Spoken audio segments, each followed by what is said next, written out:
Mardi 22 avril 2014, ici Éric Latour à l'Hôtel de Ville de Saint-Jean-sur-Richelieu.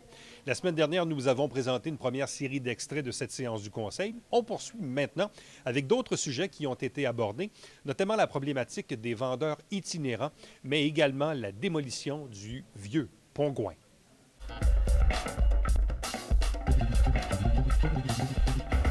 Bonsoir.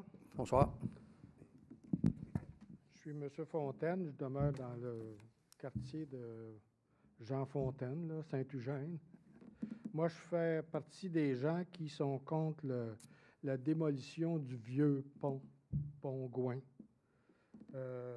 C'est-tu de juridiction fédérale ou provinciale, le Pont-Gouin? Provincial. Provincial. Oui. Autrement dit, si c'est eux autres qui font l'entretien du pont, ils doivent avoir des ingénieurs pour l'évaluer? Évidemment, il y a des études de fait. Ces études-là ne nous ont pas été communiquées. Je veux juste vous dire une chose, M. Fontaine. Quand le ministère des Transports du Québec décide, à l'intérieur de 2 ans, de mettre dans les cartons une infrastructure de cette envergure-là, c'est parce qu'il y a urgence dans la matière. Parce que je vous donne juste un exemple. Prenez juste l'exemple de l'autoroute 35 qui n'est pas encore fini. Oui. On a commencé en 64. Oui. 65, mettons. Oui. Juste se baser là-dessus, ça vous donne un bon alignement qu'il y a urgence au niveau de ça. Maintenant, le pont que vous parlez au niveau du Pont-Gouin, oui. Évidemment, la ville de Saint-Jean-sur-Richelieu, le cadeau qu'on a eu, nous autres, avec ça, c'est qu'on se ramasse avec un cadeau d'une facture entre 16 et 17 millions, OK, qu'on n'attendait pas du tout. Je vous rappellerai à l'assistance que 1 million ici à Saint-Jean représente 1 % sur le compte de taxes. Donc, c'est certain qu'on va se débattre bec et ongle avec ça. Et je sais qu'il y a des gens qui voudraient que le vieux pont reste à sa place. Oui. Mais quand vous regardez l'infrastructure du nouveau pont, le gouvernement du Québec, la seule chose que les obligations qu'ils ont, là, c'est de faire une traverse entre les 2 rives, OK? 2 rangées d'asphalte avec un trottoir. Ça, c'est la seule obligation qu'ils ont. OK? Dans le moment, on essaye de bonifier ça pour que ça ait l'air du diable, évidemment. Puis le vieux pont, ça leur appartient. OK? Puis la décision, elle ne revient pas nécessairement à nous autres. Si demain matin, savoir l'état du pont qu'on ne sait pas encore, puis qu'est-ce qu'on pourra faire avec, ça, c'est comme un cadeau empoisonné. Oui, mais je ne comprends pas, moi, qu'il y a des ingénieurs qui font l'entretien du pont, puis que la Ville a engagé un ingénieur, puis qui vient nous dire que le pont il est dangereux. Alors là, on n'a pas engagé d'ingénieur à ce que je sache. Bien, c'est qui l'ingénieur qui est venu nous dire que le pont est dangereux? C'est l'MTQ, Ministère des Transports du Québec. Ah, c'est le ministère des Transports. Oui, la Ville n'a rien à voir avec l'évaluation du pont, sa conception, etc. C'est comme les ingénieurs qui travaillent sur le pont Champlain, qui est fédéral. Oui. Bien là, la Ville de Montréal n'a pas grand-chose à dire, ni Brossard. On fait des représentations, mais souvent, ils nous font la sourde d'oreille. C'est parce que il y a beaucoup de travail qui a été fait sur le pont depuis qu'il a été construit, là. Ah, c'est clair. Le quand même 100 ans, hein? Le pont-levis était refait en neuf. Là, c'est plus la même chose qu'autrefois. Même le poids au-dessus de la structure, c'était refait en neuf. Fait que c'est les 2 choses les plus dangereuses, à ma connaissance, là, qui pourraient briser. Là. Mm-hmm. C'était refait en neuf. Qu'est-ce que c'est qui peut faire défaut à part de ça? Bien, je pense qu'ils changent le pont. Ça doit être parce que le pont, là, sur lequel il repose, ça devient dangereux. Ça ne se répare pas? Bien, écoutez, le pont, on s'entend. Moi, je ne peux pas vous répondre parce qu'on pourrait en parler toute la soirée, mais je ne connais pas ça. Ce que je vous dis, là, ce que nous, on va faire comme démarche, encore une fois, là, il y a des nouveaux ministres qui vont tomber en place. Je peux vous dire que personnellement, je suis ça de très près. On pose des questions. Si j'avais les réponses, là, la population va s'enviser sur le champ. Malheureusement, les questions auxquelles on a posées, on n'a pas eu de réponse. D'ailleurs, juste comme haute observation, on était censé commencer les travaux en 2014. On s'est fait dire avant les élections qu'il ne fallait pas penser que les travaux commencent avant 2015. Alors là, on commence à se poser qui dit vrai. C'est plate, j'en conviens. Puis ce soir, vous me posez des questions. Je suis la personne la plus heureuse, je suis capable de vous répondre A, B, C. Mais je ne peux pas vous répondre parce que je n'ai pas l'information. Est-ce qu'on cherche à le savoir? La réponse, c'est oui. Malheureusement, le ministère ne donne pas la communication directe. Est-ce que ça a été mis de côté parce qu'il y avait des élections, puis là, ils vont transférer ça au gouvernement en place, mais nous, on va continuer à faire des démarches. Maintenant, je vous dis, le pont à 100 ans, la façon que les ponts étaient faits il y a 100 ans, là, c'est pas comme les ponts d'aujourd'hui. On me dit que le pont repose sur des cales en bois. Okay? S'il a duré 100 ans, ça va être super bien fait à l'époque. Mais ça, rappelons-nous qu'en 2011, si des glaces avaient touché au tablier du pont, tout le monde était inquiet que le pont ne soit même pas en place. Là. Fait que ça doit être, d'après moi, la solidité. Il faut tenir compte que c'est arrivé une fois dans 100 ans. Ah non, mais je suis d'accord avec vous. Je vous dis, si il est arrivé là, ça veut dire qu'un pont en structure d'acier aujourd'hui, prenez le pont de Québec, en structure d'acier ou le pont de Trois-Rivières, les glaces le frappent à tous les printemps et ils ne tombent pas. Là. Ils ne sont pas inquiets. Là. Parce que nous autres, on aurait préféré de beaucoup qu'il y ait un troisième pont au lieu qu'on démolisse ce vieux pont, puis se retrouver encore avec un autre pont similaire à l'ancien qui rouvre pour laisser passer les bateaux. Oui, là, ça va rouvrir moins souvent parce qu'évidemment, l'autre problématique, il va être beaucoup plus haut. Donc, c'est pour ça aussi que quand on parle de garder, Ouais. je ne me souviens pas de la distance, comment est-ce qu'il va y avoir de plus haut avec le... Il va avoir le nouveau pont va avoir 5 mètres plus élevé que le pont actuel. C'est 15 pieds, ça. Ça ne sera pas mieux de bâtir un autre pont comme le pont Marchand à place? Écoutez, Ailleurs? je ne pourrais pas faire de débat plus longtemps. On a déjà fait toutes les démarches auprès du MTQ. Il y a 9 localisations dans des plans que j'ai vus qui ont été analysés. Puis le ministère des Transports a retenu cet emplacement-là. Puis comme je vous dis, malheureusement, la Ville n'a pas grand-chose à dire parce que c'est eux qui payent le plus gros de la facture. C'est ça qu'on est obligé de vivre avec. Oui, mais ce n'est pas eux autres qui l'utilisent, le pont. Alors, je comprends. Bon, Mesdames et Fontaine, comme je vous dis, le ministère des Transports, c'est un dossier qui est provincial. Moi, je reçois 5 sur 5, ce que vous me dites. Je pense que tout à l'heure, il va falloir emmener le débat ailleurs. C'est ce que la Ville va faire. On va adresser à nos 2 députés provinciaux élus, puis on va mettre la pression voulue. Mais dans le moment, je pourrais en parler toute la soirée, mais je ne peux pas vous donner plus d'informations que je détiens. Moi, j'ai remis à M. Bessette, à M. Larivière, des gens qui ont la même opinion que moi, qui sont contre la démolition du vieux pont. Fait que... C'est-tu pour, juste pardon, c'est-tu pour être déposé à la Ville, la pétition ici que vous nous avez donnée? Oui, bien, c'est pour... Parce que c'est une originale là, que j'ai ici. Là. Oui. Fait que dans le fond, c'est pour être déposé au service Ben, du je ne savais pas à qui remettre ça. Là. Je savais que vous étiez Juste des le gens déposer d'Iberville. d'abord au service Je savais que j'étais des gens qui utilisaient le pont assez souvent, que je ne sais pas sur quel côté que vous êtes, mais... Iberville, Oui. ça l'aide. Êtes-vous pour la démolition du vieux pont ou contre? Iberville. Je ne m'embarquerai pas là-dessus, on en parlera autour du conseiller, je vais la déposer. OK. Comme ça, c'est le provincial qui décide du pont qu'on va avoir. Définitivement. Si on accumule d'autres pétitions, est-ce qu'on peut faire changer? Ben nous, je vous dis, je vais être clair avec vous, M. Fontaine. Nous, la Ville de Saint-Jean, là, la facture qui va nous être imposée, je le dis bien, là, dans laquelle on va être obligé de travailler avec, puis à un moment donné, la passer à nos citoyens, on n'aura pas le choix, là. OK? Ça, nous autres, on va se battre bec et ongle avec ça. Maintenant, le pont qui est existant, si le ministère n'est pas capable de nous garantir l'état du pont-là et la sécurité, là, on ne peut pas s'engager à dépenser de l'argent, à dépenser votre argent dans quelque chose qui n'en vaudra pas la peine. Là. Moi, je comprends, le pont, là, il y a 100 ans, il y a un cachet. Je le prends très, très régulièrement parce que quand je vais au regroupement des personnes handicapées, c'est sa 6e avenue. Donc, le pont, là, le pont du Vieux-Saint-Jean, là, je le prends régulièrement. Sauf que dans le moment, on ne peut pas aller plus loin dans ce dossier-là. C'est eux qui contrôlent ça. Maintenant, là, il y a un nouveau gouvernement qui est en place. Il va y avoir un nouveau ministre. Est-ce qu'il va être plus réceptif? Est-ce qu'on va avoir plus d'informations? Ce que je peux vous rassurer devant le Conseil et devant les citoyens qui sont présents, c'est qu'on va mettre la pression voulue pour avoir des résultats. Moi, la facture de 15-16 millions, là, le maire de Saint-Jean ne veut pas la payer. Alors, je vais me battre pour pas essayer de ne pas payer ou d'en payer le moins possible. Maintenant, à partir du moment qu'on est là, c'est une infrastructure qui a 100 ans, ça joint 2 rives, ils n'ont pas le choix de la remplacer. Mais ils ont le choix, comme je vous dis tantôt, de mettre 2 travées avec un trottoir, un peu d'éclairage, et c'est tout. Là. Même pas d'éclairage, c'est nous autres qui payent l'éclairage. Fait que ça, c'est l'obligation du ministère, c'est qu'il y a un pont qui rejoint les 2 rives, puis ça pourrait être fait de façon lettre en mort, là, puis on n'aurait pas un mot à dire. On essaie juste d'avoir un petit peu plus d'allure, ça s'en va dans un centre-ville qu'on est en train de vitaliser. Évidemment, le prochain pont, si celui-là durer 100 ans, l'autre va durer plus que ça, là, évidemment. C'est pas sûr, ça. Il y en a qui tombent à 40 ans. Il y a ça, par exemple. Il y a ça, vous avez un point. Il n'y a rien de garanti, là. C'est vrai, c'est vrai. Pourtant, c'est fait par les mêmes ingénieurs. Je vais être obligé d'arrêter là-dessus parce que là, j'ai mon 5 minutes est dépassé.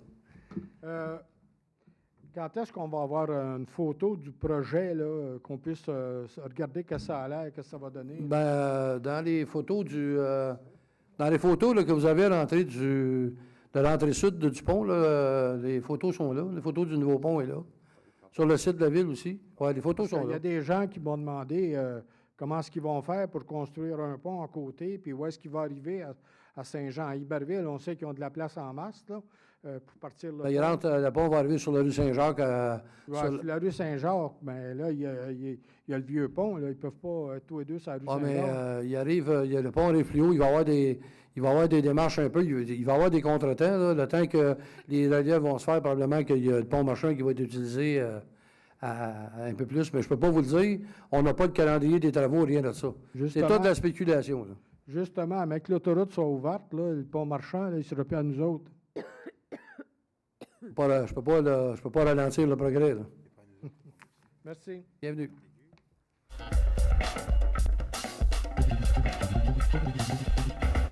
Bonsoir, je m'appelle Adam Coche. Je publie une feuillette concernant le vieux pont depuis plusieurs mois. Le dernier tirage était de 500 feuilles. Et j'ai parlé à quelques reprises d'une colloque qu'on demande à la ville de faire pour faire une consultation avec des citoyens où les citoyens ont l'opportunité de poser des questions concernant le vieux pont, concernant la volonté de la ville, le vieux pont. Là, j'ai les signatures ici. J'aimerais savoir à qui je devrais donner ça pour appuyer ce que j'ai écrit. À Madame, notre greffière, Madame Bigonès. Et pour vous répondre à votre interrogation, je voulais, aussitôt qu'on va connaître le nouveau ministre des Transports, qui devrait être cette semaine, mon intention est de solliciter une rencontre auprès du ministre des Transports, de lui faire part des interrogations, des documents que vous nous laissez, et on va essayer, soit que ce soit lui ou son sous-ministre, d'inviter quelqu'un du ministère ici. Je sais qu'il y a une régionale en Montérégie. Il y a un bureau à Candiac, dans ces coins-là. Châteauguay. Il y a un bureau régional du ministère des Transports à Châteauguay et on va les inviter à une séance comme on a fait dans le cas d'Hydro-Québec, que les citoyens qui voudront avoir des questions à poser sur le pont, que vous puissiez poser vos questions puis obtenir des réponses du maître d'œuvre qui est le ministère des Transports du Québec.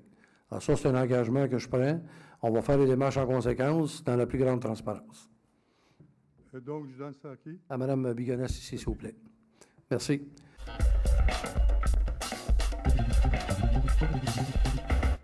Donc, Monsieur le maire, membre du conseil, mon nom est Émeraude Brossois. Moi, je travaille, en fait, je suis la coordonnatrice en chef chez Fleurs Jean Guillet. Donc, on vient tout juste de terminer notre fin de semaine de Pâques. Donc, en fait, c'est la première fois que je me présente. Là, je suis un petit peu... vous êtes habitués. D'ailleurs, je vous admire énormément, chacun son métier. Donc, moi, c'est les fleurs.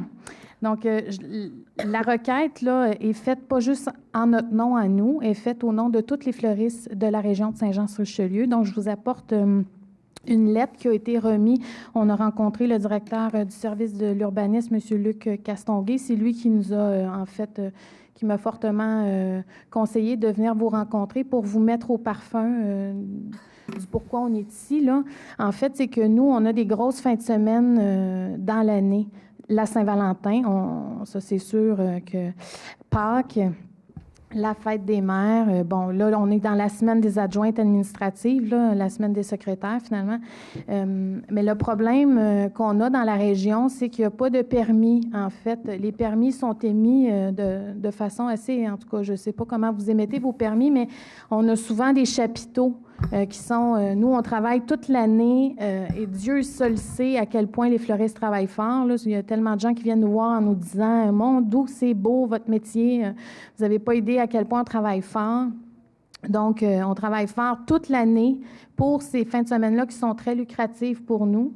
Puis, arrivé aux fins de semaine, là, il y a des Gérard, des Roger, puis des Ginette là, qui ont des chapiteaux installés au coin des rues à proximité de nos commerces, puis qui n'ont pas payé de taxes, qui ont juste un petit permis. Donc, vous voyez où je veux en venir, là. Donc, nous, en fait, notre requête est simple, c'est qu'on aimerait vraiment qu'il n'y ait plus de permis qui soient émis pour les matières périssables qui sont non comestibles, en fait, là. Donc, tout est là, la pétition aussi. Donc, je ne sais pas à qui je dois remettre ça. Madame Bigonès, si vous me permettez, je vais poser une question au niveau de la direction générale. Est-ce que moi, j'appelle ça des vendeurs itinérants, non? Des fly-by-night, là. Est-ce qu'on émet des permis pour ça? À ma connaissance, non. Là, je suis surpris d'apprendre qu'on émet des permis, là, mais OK. on va Donc, vérifier. c'est ça, c'est que les chapiteaux sont peut-être sans permis, mais c'est que ce que je discutais avec le directeur là, de l'urbanisme, c'est que ces fins de semaine-là, c'est des fins de semaine fériées. Fait que les inspecteurs sont en congé.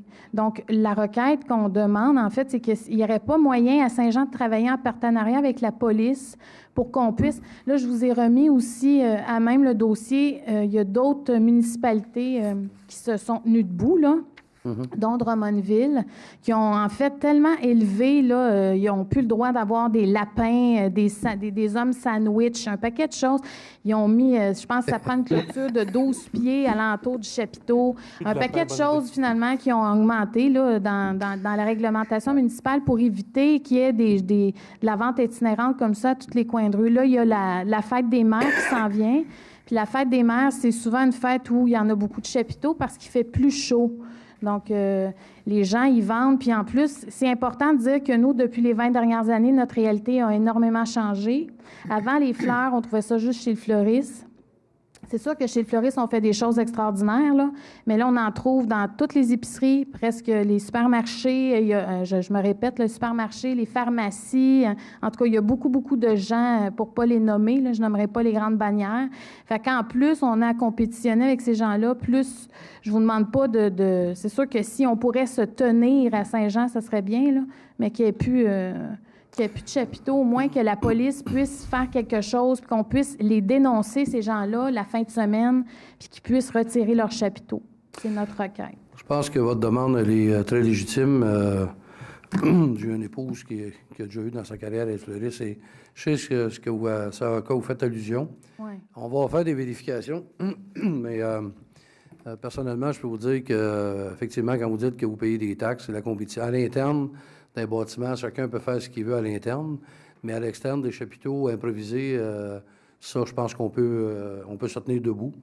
On est aussi solide que les autres villes, mais il est temps qu'on mette un pied à terre là-dessus. Oui, c'est ça. En fait, qu'on c'est fasse juste que le bois des avec fois, ça. on ne sait pas, hein, quand on ne travaille pas là-dedans. Je sais que là, je me rends compte à quel point vous êtes sollicité par plein de choses, là. Non, mais c'est une réalité. Je pense que les commerces payent des taxes.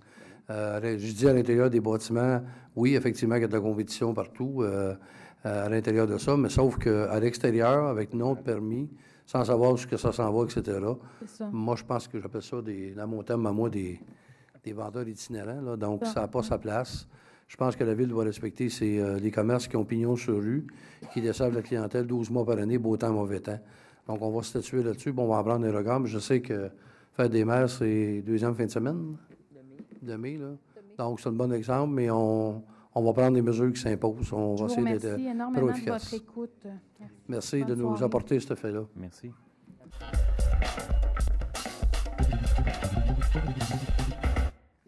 Bien, je revis un peu ce soir parce que sur le mur, la ville d'Iberville, l'Acadie, Saint-Athanase, ville de Saint-Jean-sur-Richelieu, puis ville de Saint-Luc, ils sont revenus dans l'enceinte de notre... Je vous l'avais promis, M. Larivière. Ça fait que c'est bon pour mon cœur.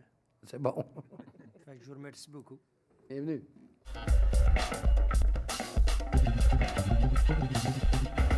Dans un premier temps, concernant le pont Gouin, pour répondre au citoyen, M. Fontaine, qui était présent tantôt, qui se questionnait sur qu'est-ce que ça pourrait avoir l'air avec le pont, où est-ce qu'il va être situé, que c'était pas clair.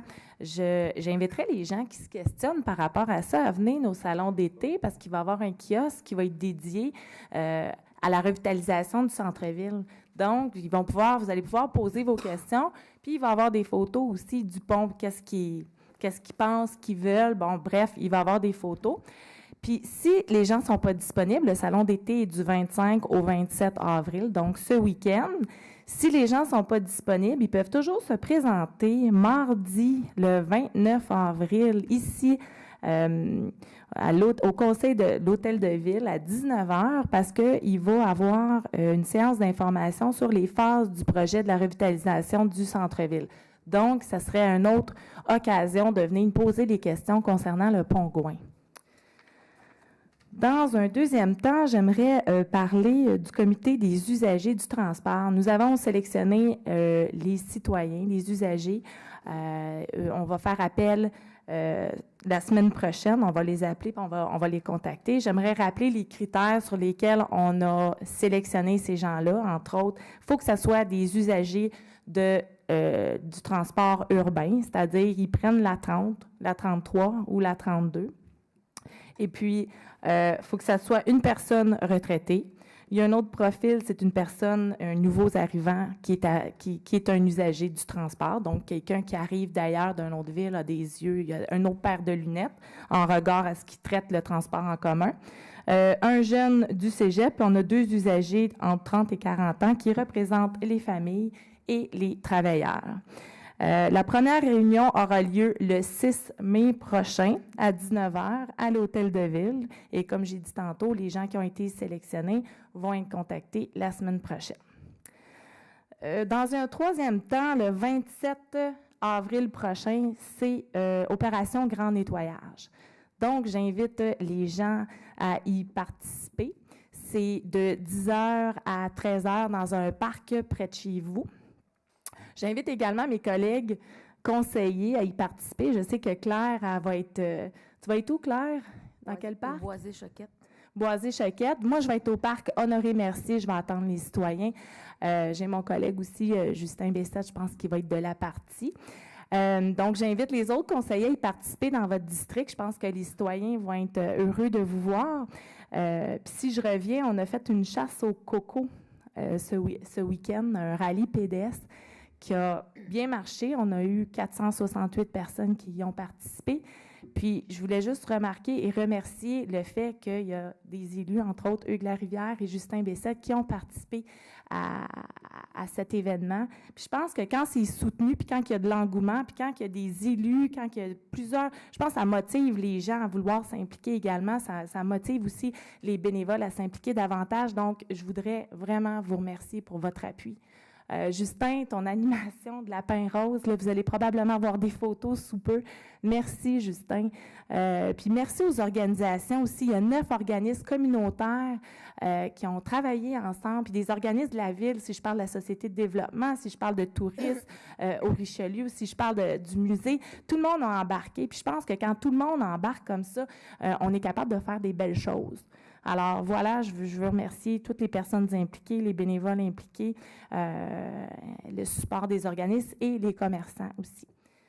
Sur ce, j'ai terminé. Je vous souhaite une excellente soirée.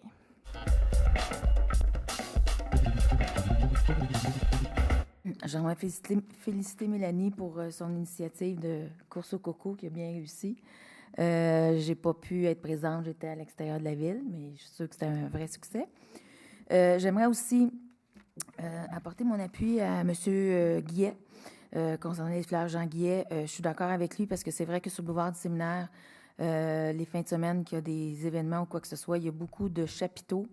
Puis je pense que ce serait une bonne chose que les personnes qui travaillent toute l'année, qui payent des taxes, aient la priorité sur ces événements-là.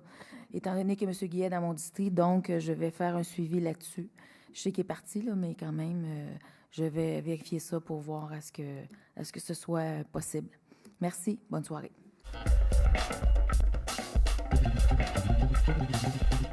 Merci beaucoup. Alors, à mon tour de vous souhaiter une belle soirée. J'aimerais remercier tous ceux et celles qui ont participé à la dernière clinique de sang du maire. On sait qu'un don de sang, c'est un don de vie. Donc, tous les citoyens et citoyennes qui se sont présentés, un gros merci.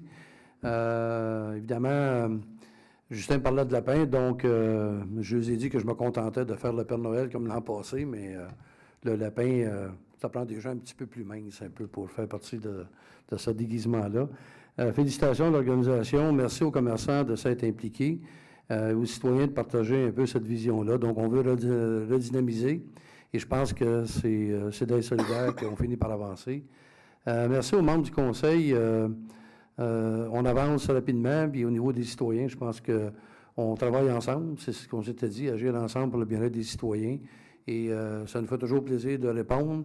Je rencontre plusieurs d'entre vous. On a mis une formule qui, je pense, qui est gagnante.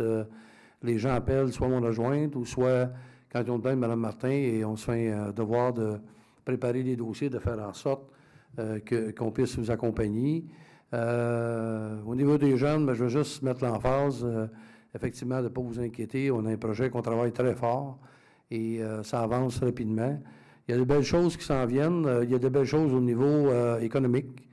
On a eu beaucoup de travail. Je pense que c'est important. C'est un axe pour moi qui est important. La qualité de vie du citoyen, ça commence par travailler ici et voyager le moins possible. Donc, vous avez plus de temps de qualité à la maison. Et aussi, l'incubateur qui est en construction sur le site de l'aéroport. Donc, ça s'inscrit dans le centre de théologie qui va être en collaboration avec le Cégep de Saint-Jean. On a eu des bonnes nouvelles. En parlant du Cégep, le bol d'or va avoir lieu ici même pour 2 années consécutives. On travaille aussi avec des gens qui vont faire revivre le baseball au niveau de notre stade. Donc, on travaille fort de ce côté-là. Et si vous passez dans le coin des Colibris, bien, j'étais très heureux de voir qu'enfin, la construction du complexe Imagine et du judoka avait débuté. C'est pas mal de jeunes qui vont sortir d'un lieu qui est plus ou moins sécuritaire au centre-ville. Et en même temps, ça va nous permettre de redynamiser ce secteur-là dans l'évolution. Au niveau de l'entrée sud, évidemment, les travaux d'Hydro-Québec vont commencer pour enlever les fameux poteaux de bois et aussitôt que le beau temps va le permettre, on va commencer la plantation et aussi la mise en place du veilleur, donc qui va être le monument commémoratif au niveau du 22e régiment. Le collège militaire va aussi collaborer avec l'entrée sud. Donc, tout l'amalgame va se passer. Et pour ceux qui s'inquiètent au niveau de l'entrée nord, bien évidemment, MMA est aussi dans le dossier, mais quand la démolition des bâtiments qui font dos à la rivière vont être faites, ça va déjà nous donner une meilleure aperçu de ce côté-ci, la vue qu'on va avoir et comment l'aménagement va se faire. Donc, c'est excessivement positif. C'est dans ce sens-là qu'on travaille au service de vous, des citoyens. Je me plais à vous dire que vous êtes nos premiers clients et c'est de la façon qu'il faut que ça fonctionne au niveau de la ville. Sur ça, je vous souhaite une bonne soirée et ça va nous prendre quelqu'un pour la levée de l'Assemblée. Propose. Et espérons que le Canadien finisse ça ce soir en 4. Bonne soirée à tous.